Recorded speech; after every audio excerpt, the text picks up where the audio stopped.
Պարոն Սարգսյանը կներկայացնի արդեն հիմնավոր կասկածի հետ կապված հարցը, այնուհետև մեր մյուս գործընկերներ եւ վերջում կանցնենք հարցը։ Ամենակարևոր հարցը, որ պետք է անդրադառնանք, ընդհանրապես արժե հանցագործություն այստեղ, տեսաշնչու մեղադրանքը, իհարկե ակնհայտ ապօրինի եւ ակնհայտ անհիմն մեղադրանքը, ընդհանրապես հանցագործության հետ կապվում է։ Ընդ որում սա մեր դիրքորոշումը մենակ չի, սա դատախազության դիրքորոշումն է եղել, ինչական մարմնի դիրքորոշումն է եղել, մինչև այն պահը, երբ վարչապետը սկսել է թիրախավորել Միքայել Սրբազանին։ Ինչ եմ ասում մինչև այդ պահը, որովհետև այդ ժամանակագրությունը շատ հստակ է։ Իրենք ինչ են ասում, դատախազությունը ասում է իբր թե 2025 թվականի հունիսի 21-ի հայտարարություններ ևս հանդիսացել է սրա համար հիմք, բայց ուրեմն հունիսի 4-ին իրենք այս պրոցեսը արդեն սկսել են, դատախազությունը իր նախաձեռնությամբ այդ հրապարակելը ուղարկել է ոստիկանությունը իբր հաղորդում է պատրաստել ուղարկել քննչականը բարոյթը նախաձեռնել է։ Երբ որ հետ են գնում թե հունիսի 4-ին ինչ հետաքրքրություն իր մեջ, տեսնում ենք, որ հունիսի 3-4 վարչապետը իր էջում ուղիղ թիրախավորում էր Միքայել Սրբազանին։ Այսինքն, եթե ընդհանրապես հոգևորականության հետ էր կապված ամեն ինչը, այդ օրերին ուղիղ Միքայել Սրբազանը էր կապված։ Եվ ինչպես գիտեք, մեր իրավապահները ասենց արդեն իսկ բաց սովորություն ունեն, տեսնում են ինչա ցանկանում վարչապետը, իրենք միանգամից այդ բոլոր ցանկությունները փորձում են իրականություն դարձնել, եւ հենց այդ ամսի 4-ի հետ կապված հրապարակումներից հետո միանգամից իրենք կարծեքը տեսնում են մի տարի առաջ 24 թվականի հարցազրույցը Միքայել Սրբազանի եւ դա վերցնում են, փորձում են շրջանառել։ Սա իր հերթին, իսկ այն ինչ որ ասում են, որ ամսի 21-ի հաղորդում, հայտարարություն, հրապարակում, պետք է նշեմ, որ պաշտոնական իրենց պատասխանը մեծ, երբ որ մենք հարցրել ենք, թե նույն մեղադրանքի մեջ երկու տարբեր հրապարակում եք նշել։ Կասեք, թե այդպիսի ինչ են, առանձին հանցագործություններ են, թե ինչ են, պաշտոնական պարզաբանումը եղել է հետևյալը, որ երկրորդ հրապարակումը դա առաջինի վերահաստատումն է, այսինքն դա ինքնին առանձին հանցագործություն չի։ Հետևաբար նույն տրամաբանությամբ այս երկու հրապարակումները կարող են լինել 23 թվականի պատերազմական ժամանակի հրապարակումների վերահաստատումը։ Կապը հատուկ բերեց այդտեղ, որովհետև բոլորը գիտեք, որ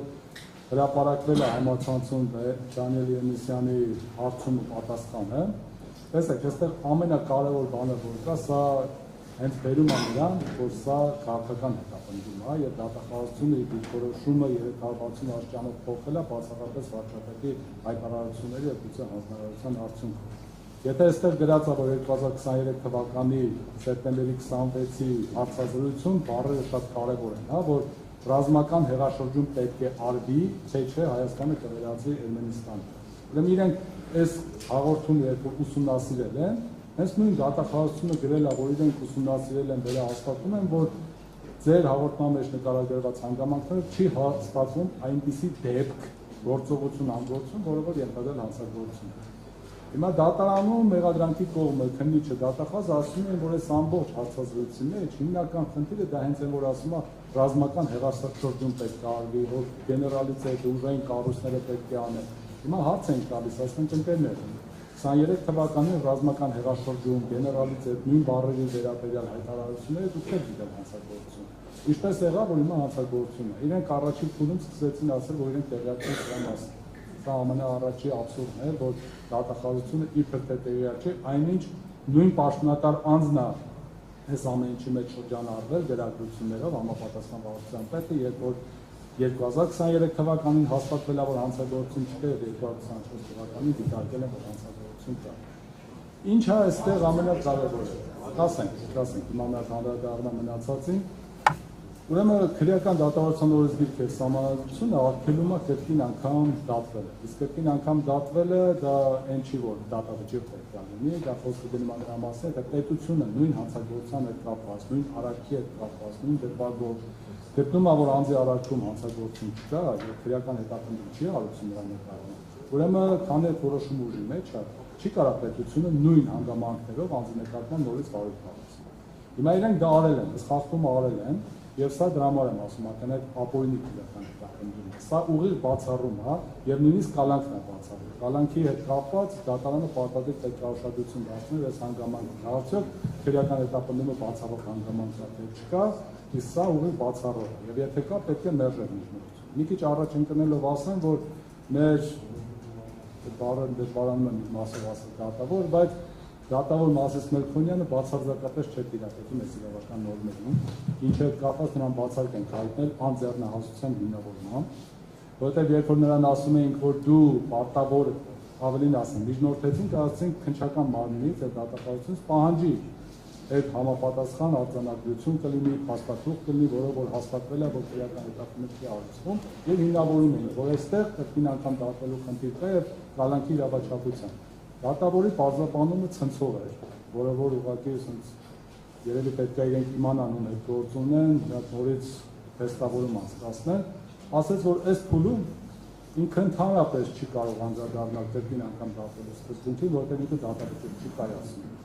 Իր պատկերացնում սա միայն դատապարտող է, իհարկե պարզաբանեցինք երկար, փորձեցինք բացատրել, թե սա ինչ է, եւ երկրորդը, որ սա ընդհանրապես կապ չունի կալանքի հետ։ Այնինչ կալանքի քննարկման ժամանակ այս հարցը ամենաառանցքային նշանակություն ունի։ Հետևաբար, ինչպես նշեցի, ասում, որ դու անձեռնահաս ես, որ չես տիրապետում իրավական գիտելիքների կալանքի միջնորդությունը քննելու հետ կապված, բայց պարզ է, որ ինքը մերժելու է միջնորդությունը, որովհետև խնդիր ուներ րոպե առաջ այս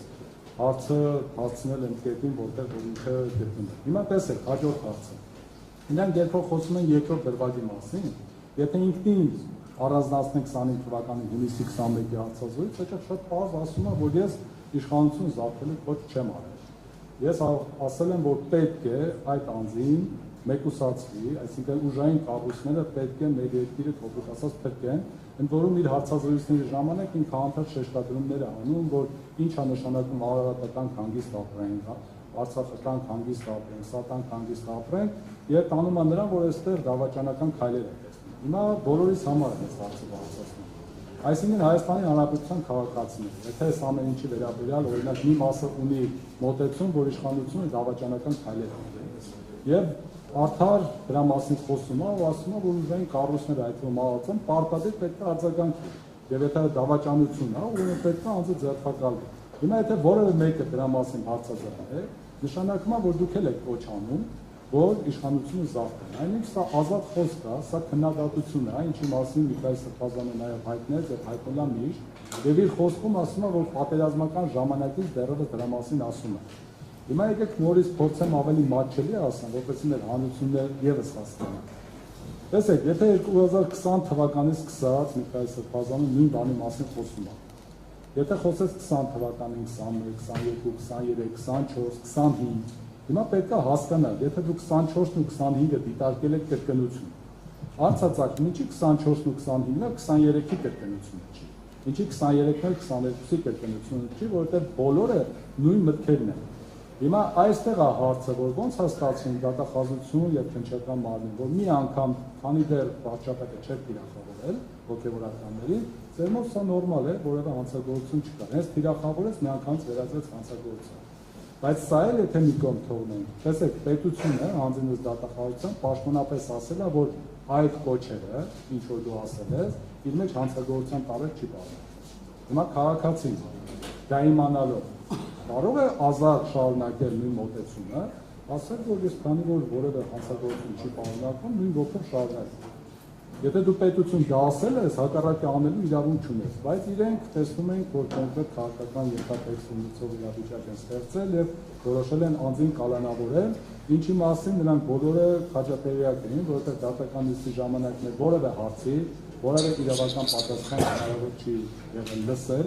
բոլորը խուսափում էին, որ ինչ գրած է միջնորդության մեջ գրված է։ Այդ թվում դատախազից, այդ թվում քննիչից, որովհետեւ Արգան Գալակյանն է մասնակցող դատախազ։ Իրենք խնդիրը ինչու՞մ է, երբ որ մենք մրցակցություն ենք դատարանում, ուրեմն իրենք պարտավոր են իրավական հարցերին իրավական պատասխաններ։ Բայց իրենք ասում են, որ մենք տեղյակ ենք։ Հիմա հարց առաջանում, ասում ենք, իսկ հնարավոր է, որ դուք ծանոթանաք այդ առաջին քրեական բարության նախաձեռնման մասին ձեր փաստաթղթին եւ նյութերին եւ այլ կարծիք հայտնի։ Միանգամից ասում են, չէ, հնարավոր չի։ Հիմա հարց է ծագում, ինչ դատավորին ասում են, դու դատավոր ես։ Հետո առաջին հերթին, եթե մենք չասենք, չպահանջես, այս փաստաթղթը տեսնես թե ինչ է,